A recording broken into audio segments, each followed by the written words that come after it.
Hi everyone, and welcome to a tutorial of how to use Perforce, also known as P4V, from inside Unreal Engine, and overall just how to download the most updated version of our Persimmon Red Unreal project to your local computer.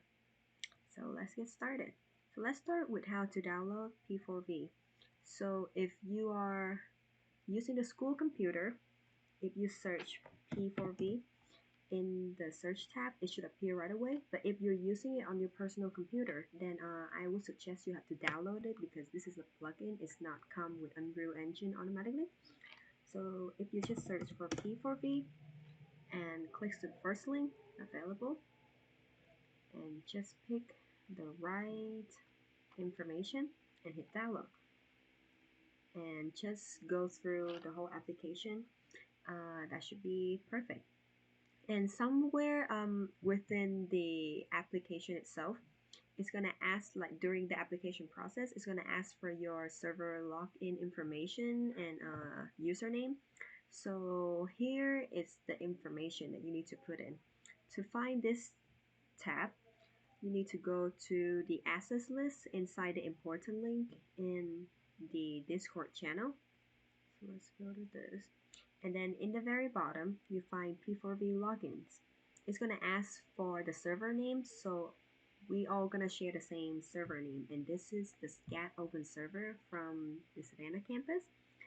And just pick the username that is connected to your SCAT account. And if you don't see your name here, contact me or Tammy or Alice and then we could get you to set up an account. And make sure you put the password in.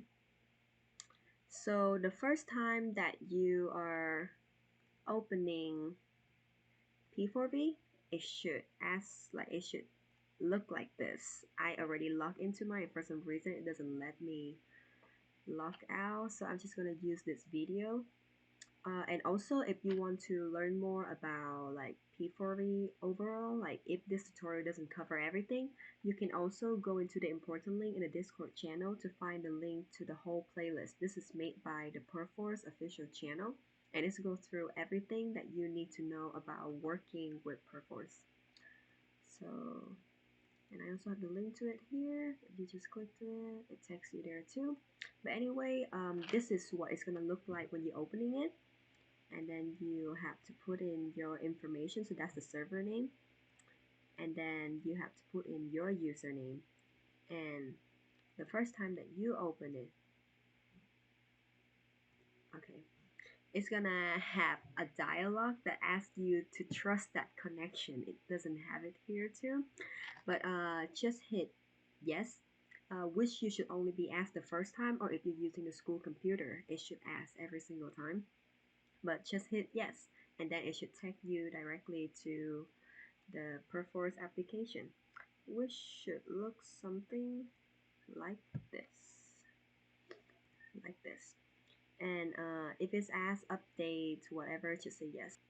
And so the next step is, okay, we already find server login. We need to create a new workspace and sync to the most updated version of the project.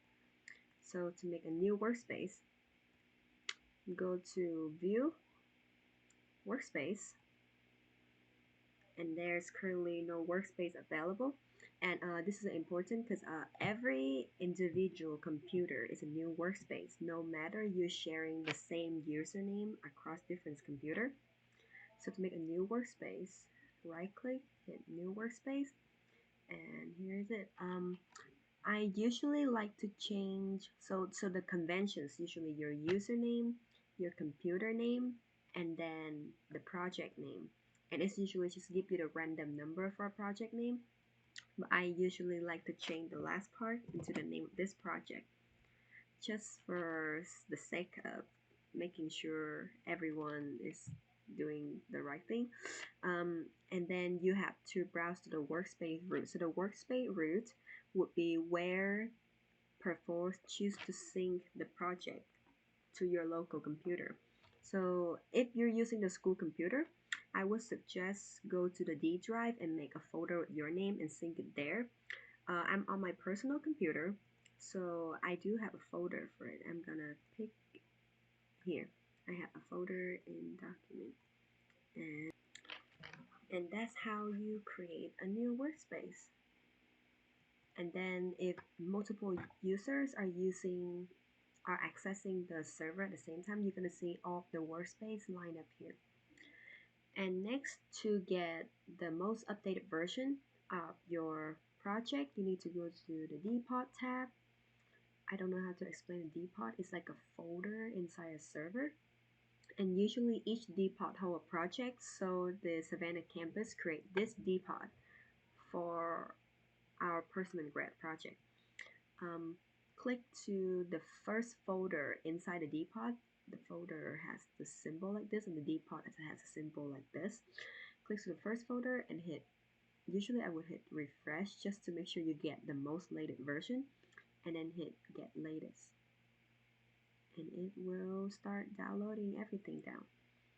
This might take a moment depending on your Wi-Fi and your computer. After you're done getting the latest project down to your local computer, you can go back to the folder that you create for your local project, and you should see person in red underscore UE5. Click in there, and then you should be able to double click on PR underscore Unreal to open the Unreal project as usual. It should be something like this, and if you go to level PR underscore previous, that would be the project. That would be our project. So that was create new workspace, sync to the most updated version of the project. Oh, and also another thing to notice, that is all of these files in here. If you go to properties, you will see that they're all read only. If I'm just gonna go to a random file, they're all read only. So this is how the server is like keeping control. Like this is how Perforce keeping in control of what file is ready to be adjusted and what file is not. So to be able to take the read only out of the file and make sure it's adjustable, like it's ready to be modified, you have to connect it Perforce to the revision control. So if you go down here to revision control, hit connect to revision control, and then go down to Perforce and put in all the information, the server, the username, as you would put in inside the P4V application right here. Yes. And choose the workspace that you create earlier. So click on this. And make sure you accept setting. So here, connecting to revision control successful. So now everything like that you manipulate inside the project, you can hit check out modify file, and then whenever you're done modify them, you can submit the content. So here I'll show you how to do that. So to avoid having like multiple people working on the same exact item inside a project at the same time, we use this thing called sub-level. So sub-level, if you see a folder sub-level inside a level folder, it would have all the different level that is created separately that builds into this persistent level. So the main level is called a persistent level, and it's made by a ton of smaller sub-level. So the way that we have to use sub-level is because if you have multiple users working on the same Unreal project at the same time, you want to make sure that each person is manipulating a different part of the Unreal project so that when you submit the changes together, no changes is overlapping.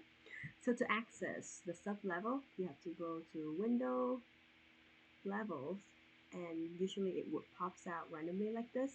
And I usually drag it next to my outliner, and here is all the level that I have created for this project.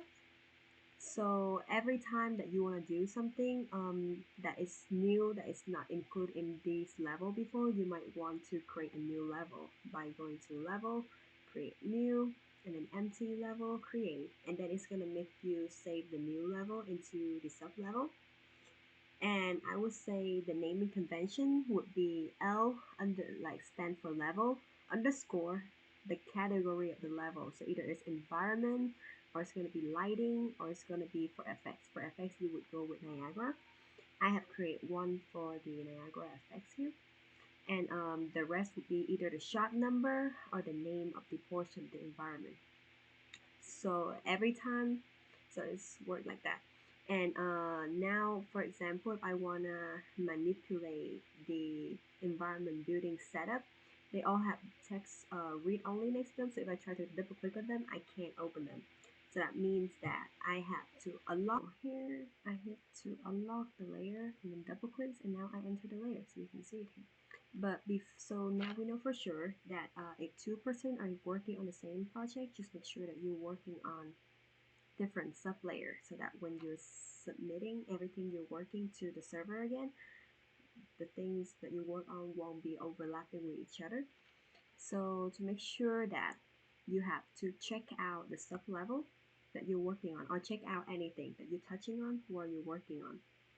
And a way to do it is you could go to revision control, hit check out modified files, and it's gonna ask you to check out the whole previous level. So okay, check that out and see, this is the symbol to know that you already checked out, but it's still not checked out the sub level yet because we don't see the check next to the sub level yet, and this is what you actually want to be checked out. I would recommend go to the outliner, also hit this setting button and make sure it's only in current level. So it's only gonna show you in the outliner what is in the current level. Let's clicking on this, okay, and that's that. Maybe I'll try to move it around a little bit. Control G, and okay, no, but let's see. What? Oh, you can just go straight to the sub level. Select the environment building setup layer, revision control, check out, and that will check it out. Yes, and now you see the check. So anything that you work on, just make sure that you check it out beforehand, or like just in case you think that you forgot. Like for example, let's see, if I move this for a sec and I forgot to check it out and I don't even know where to check it out, you can go to revision control in the bottom right and hit check out modified files. It's gonna automatically check out everything that you have already touched, and whenever you're done with all of your changes and stuff, let's see, maybe I'll add something to this layer. Maybe I'll duplicate this and drag it out here. Wait, okay, I make a duplication of that, and let me check out everything. Okay, and now I'm done. I'm done with all of my modifier. At the end of the working day, I need to submit my content back up to the server so that the next time another person, or like you yourself, re-download the project, all of these changes gonna reflect in it. You have to submit content. So I'm gonna hit to submit content, and I'm gonna give a description of what I have just done. So let's say I duplicate small window wall to outside in L underscore ENV underscore building set up set level. Okay, and if you're gonna continue working on this file, you can hit kit files check out. Now you can just hit submit, and now see, it's got submitted. So now the next person that download this project gonna see this wall being out here, and at the same time, when you're seeing here, you can also hit view history, and it's gonna show, whoa, these are from other people. Might have to filter it out. Actually, submitted changeless. Let's go.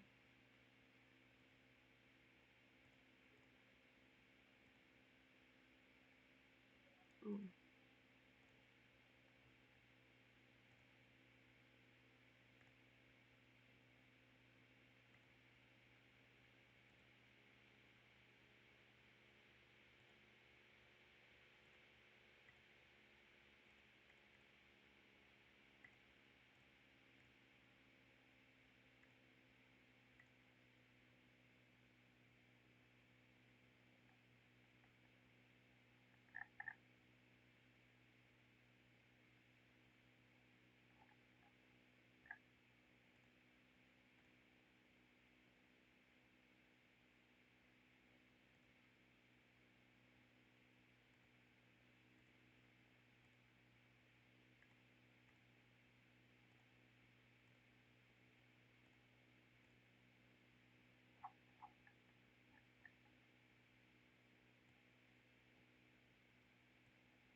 So if you're going into the P4V application and you go to View History and you scroll all the way to the bottom, you can see the history of all the changes that have been changed to this project, have been made to this project, and you can see the latest thing that I just did is duplicate small window walls to outside and blah blah sub level.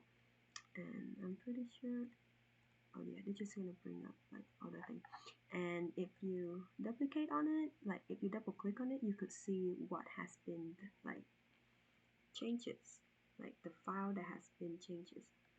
And also let me just to make sure, if I go back to the previous level and I check this level out, and you see it have a check here. Now let's go back to this. You could see Unreal project.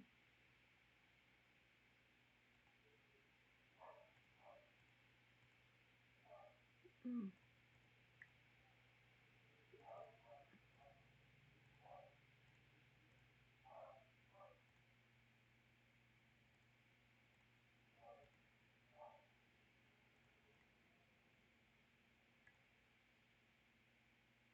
content level, yes. You should be able to see that in the content folder level, sub level, content, like no, just to up to level. You could see that there is a check, a blue check next to this, indicating that it was check that it's been checked out on this. And I'm pretty sure on like other people machine when they try to check out the same thing, like it also shows checked out by me. On another person machine, it's gonna show a red check. I'm pretty sure, so that to indicate that other people cannot check out the same file. So it's very important that as soon as you open the Unreal project and you connect to Perforce through revision control, that you hit check out right away to make sure that other people won't check out the same thing as you. Uh, but like of course on our project it's very small, so it's very rare that all of us gonna open the Unreal project at the same time. But just in case, never hurt to be precautious. So that was sublevel, check out file, and submit change list. I have a few extra tips that I would like to share. Make sure that every time you open the Unreal project, always do the first things is connect to revision control. And always make sure that at the end of your workday, like for example, let me just submit that. I didn't do anything, so I just actually I didn't do anything, so I can just check in. Okay, and I close my Unreal project, and it didn't say anything, so it's mean that I already checked out of the change list. So, oh yeah, change list is just like every time you make a bunch of changes to Unreal and you submit it, that's a change list. A change list can include a lot of changes or just a few changes. It really depends on when you check in and check out each of these files. So after you're done, always make sure that you go to workspace, right click, and delete the workspace. And it's very important that you do that, especially on a school computer, because if there is like a pending change list, like something that you adjust but you didn't submit to the server, it will cause a lot of problem because we will have to find the exact computer to connect to the exact workspace so that we can submit the change list to allow other people to connect it, or those files will be in read only mode forever, and that causes a lot of problem. And obviously if you work on your personal computer, you don't have to do that, because it's your personal computer, you know when to come back and check things out. So if you're working at the school computer, it's very important that you right click and delete workspace at the end of your working day. And that's all. Thank you for watching and have a great day.